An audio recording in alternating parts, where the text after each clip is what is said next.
तो ये याद हुआ, इट इज इम्पोर्टेंट, याद रखना, इट इज इम्पोर्टेंट, ठीक है।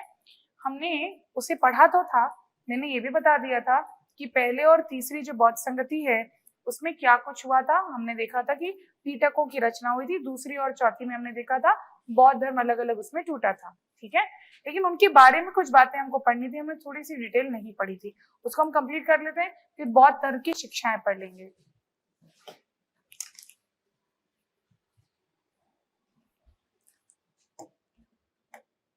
ठीक, तो देखिए जो यहाँ पे आप देख सकते हैं सुत्त पीटक, विनय पीटक और अभिधम्य पीटक, इन दोनों को मिलाकर के त्रिपीटक कहा जाता है। त्रिपीटक जो कि आपको बताया था मैंने बौद्ध धर्म ग्रंथ होता है। इसे पीटक इसलिए कहा जाता है कि कहा जाता था कि इसे ताड़ के पत्तों पर लिखकर एक लकड़ी की बास्केट में रखा गया था, और उस समय ऐसी व्यवस्था जिसमें पत्तों पे लिख करके लकड़ी की बास्केट में रखते हैं, उस लकड़ी की बास्केट को जिसमें कोई लिखावट रखी जाती है उसे पीटक कहा गया।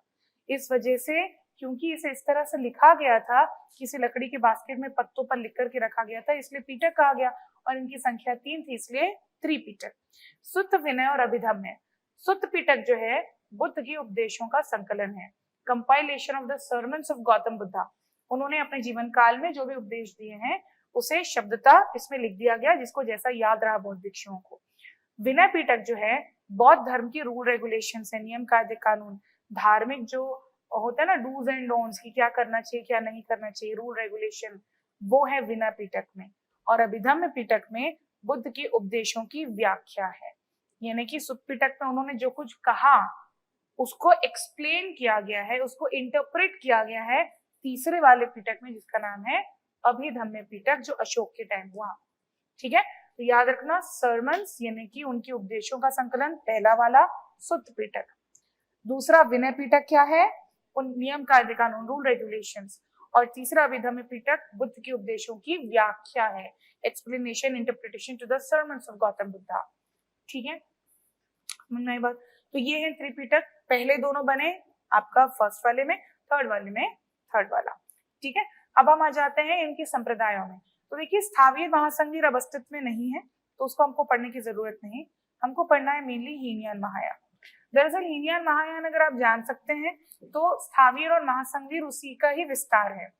जो लोग पहले स्थावीर संप्रदाय में थे वही आगे जाकर के हीनयान को अपनाते हैं, और जो लोग महायान संप्रदाय वाले थे उन्हीं के वंशज आगे जाकर महासंघीर वाले थे वो महायान को अपनाते हैं। महा वर्ड याद रखना, मतलब ये है कि संप्रदाय समझ रहे हैं ना, जैसे कि जैन धर्म में दिगंबर श्वेतांबर होता है, हिंदूज में ब्राह्मण क्षत्रिय वैश्य होता है, वैसी बात कर रही हूँ मैं। तो बौद्ध धर्म में अगर आप चौथी काउंसिल की बात करें तो हीनयान और महायान ये दो सेक्ट यानी कि संप्रदाय अस्तित्व में आए।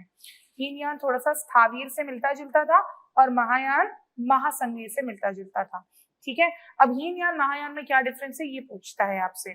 The main difference between these two is idol worship, यानी कि मूर्ति पूजा, आइडल वर्शिप, मूर्ति पूजा। ये जो हीनयान संप्रदाय है, हीनयान वाले बुद्ध के उपदेशों को बहुत ही स्ट्रिक्टली फॉलो करते हैं, और गौतम बुद्ध कहते हैं कि कोई ईश्वर नहीं होते, वो ईश्वर के अस्तित्व को नकारते हैं, तभी मैंने बोला ये नास्तिक दर्शन है ना, हमने पढ़ा था। और इस वजह से हमें मूर्ति पूजा नहीं करना चाहिए। तो जब स्वयं बुद्ध ने ऐसा बोला है कि मूर्ति पूजा नहीं करना चाहिए, तो हीनयान वाले उनको एकदम स्ट्रिक्टली फॉलो करते हैं और वो कोई मूर्ति पूजा नहीं करते।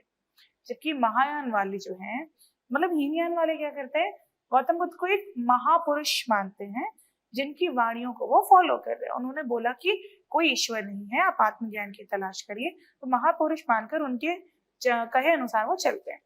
लेकिन जो महायान वाले हैं वो स्वयं गौतम बुद्ध को ही ईश्वर मानते हैं, मतलब उनका ऐसा है कि उन्होंने जो कुछ भी कहा कि और कोई ईश्वर नहीं, तो इनके अनुसार ईश्वर स्वयं बुद्ध ही है। इसलिए ये क्या करते हैं महायान वाले, उनकी मूर्ति बनाते हैं और उसकी पूजा करते हैं।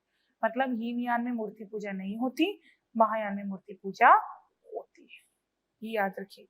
हीनयान संप्रदाय आपको अक्सर भारत के दक्षिणी हिस्से और दक्षिण पूर्वी हिस्सों में मिलेगा। इसे दक्षिण में महाराष्ट्र से नीचे जितना साउथ इंडिया है, श्रीलंका, और इसके अलावा साउथ ईस्ट एशिया में इंडोनेशिया, मलेशिया, सिंगापुर, ये जो आप साउथ ईस्ट एशिया देखते हो यहाँ पर आपको जो बुद्धिस्ट मिलते हैं ओरिजिनली पुराने समय से वो हीनयान संप्रदाय वाले हैं, जबकि महायान संप्रदाय वाले आपको उत्तर में और उत्तर पश्चिमी या उत्तर पूर्वी क्षेत्र में मिलेंगे। और मैं उत्तर दक्षिण किसके संदर्भ में बोल रही हूँ? मगध के। ये जितने लोग आए थे मगध में आए थे, मगध मतलब अभी का बिहार समझ लो, उसके नॉर्थ में जो संप्रदाय आपको मिलेगा वो महायान, उसके साउथ में जो आपको संप्रदाय मिलेगा वो हीनयान।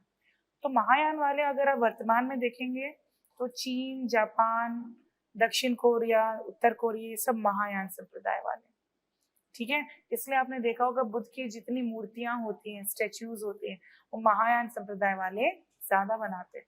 लाफिंग बुद्धा देखियो, कहाँ से आए? सब चाइनीज चीज है ये। उन लोगों ने बुद्ध को स्वयं ईश्वर मान लिया, उसकी मूर्ति बनाते हैं और उसकी पूजा करते हैं, ठीक है। तो आइडल वर्शिप मेन डिफरेंस है। जब आप आगे मेंस पढ़ेंगे तो मैं कम से कम 7 पॉइंट्स बताऊंगी आपको, क्योंकि हीनयान महायान में आपको डिफरेंस लिखने के लिए आता है।